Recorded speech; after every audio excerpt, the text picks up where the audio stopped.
رسول خدا ہدایت فرمانا چاہ رہے تھے یا نہیں چاہ رہے تھے؟ بالکل چاہ فرما سکے یا نہ سکے اس موقع پہ اور اس کے بعد تو دکھانا آپ کے ذمے ہے. نہیں ہم ابھی کامن گراؤنڈ کی بات کر رہے ہیں. ہم آپ اور ہم الگ نہیں ہوئے. اوکے ٹھیک. ہم کامن گراؤنڈ اسٹیبلش کرنے کی بات کر رہے ہیں نا کہ رسول خدا یہ کامن گراؤنڈ ہے. صحیح. رسول خدا ہدایت کے لیے یہ کوئی بات جو بہت اہم تھی اور ہدایت اور گمراہی سے بچنے کی تھی وہ بیان فرمانا چاہ رہے تھے. بالکل طے شدہ ہے. وہ ہدایت کرنا چاہ رہے تھے. ایسا تھا کہ اس کے بغیر دین کامل نہیں ہے. کیوں نہیں؟ تو پھر ہو چکی بات آخری وقت آ گیا. آخری ایام میں بہت اہم ٹھیک ہے نا. اس وقت تو بیان نہیں ہونے دیا گیا. اس کے بعد بیان ہوا.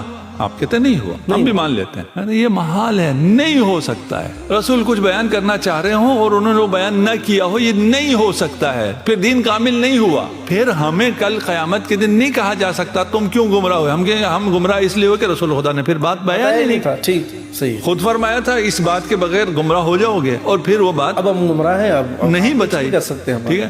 یہ کامن گراؤنڈ ہے. یہ نہیں ہو سکتا. یہ مجھے پیش نہیں کرنا کہ اس کے بعد رسول نے کب فرمایا. اچھا یعنی آپ کہہ رہے ہیں کہ رسول خدا سے ایسا ممکن ہی نہیں. ممکن ہی نہیں ہے. ہم سب کا عقیدہ ہے. کوئی شیعہ سنی نہیں ہے. دیکھیں بہت سی جگہ ایسی آتی ہیں جب اختلافی آتا ہے تو ہماری عقلیں کام کرنا چھوڑ دیتی ہیں کہ بالکل کامن گراؤنڈ. یہ پہلو تو واقعتاً یعنی مجھے ابھی یہ سمجھ میں آیا کہ یعنی اگر نہیں رسول خدا کچھ لکھوا رہے اس کا تعلق ہدایت اور گمراہی سے ہے تو قیامت کے دن کس چیز کا پوچھا جائے گا.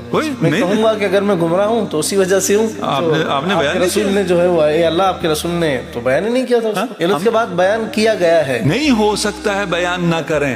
بیان کیے بغیر نہیں رہے. نہیں ہو سکتا ہے. اب آپ شیعہ موقف پہ آج صحیح یہاں تک آنے کے بعد اب کوئی راہ فرار کوئی نہیں ہے. بالکل ٹھیک ہے. یہاں تک طے ہے. یہاں تک طے ہونے کے بعد اب ہمیں انہی واقعات میں ہدایت چاہیے. یہی ہے یہاں پہ مل گیا. رسول دے گئے. رسول لکھوا گئے. نہیں ہو سکتا رسول لکھوانا چاہ رہے ہوں اور چند لوگ لکھنے سے روک سکتے ہوں. مشیت الہی لکھنے پہ ہو اور کسی کی وجہ سے وہ نہ لکھا جائے. ہو سکتا ہے؟ نہیں ہو سکتا ہے. لکھا گیا ہے. لیکن ابھی تک آپ کے ذہن میں جو آ رہا ہے نا کہ رسول خدا نے لکھوا دیا ہوگا کہ مثلا میرے بعد علی امام ہیں. ابھی آپ وہ لکھے کی تلاش میں ہیں. بالکل میں اسی کی تلاش میں ہوں. ٹھیک ہے نا. وہ تو رسول خدا غدیر میں بھی فرما گئے تھے.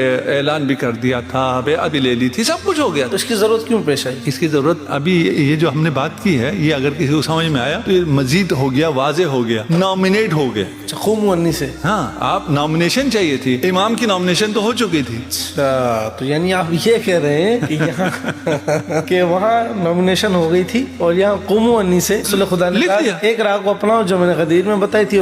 ایک راہ یہ ہے اس سے کر لو. یہ بہت ایک نئی چیز ہے. واللہ آج یعنی یہ جو قومونی کے الفاظ سے آپ نے جو استدلال کیا میرے ذہن میں یقیناً یہ نہیں تھا اور میں بھی اس پر تدبر مزید کروں گا. مزید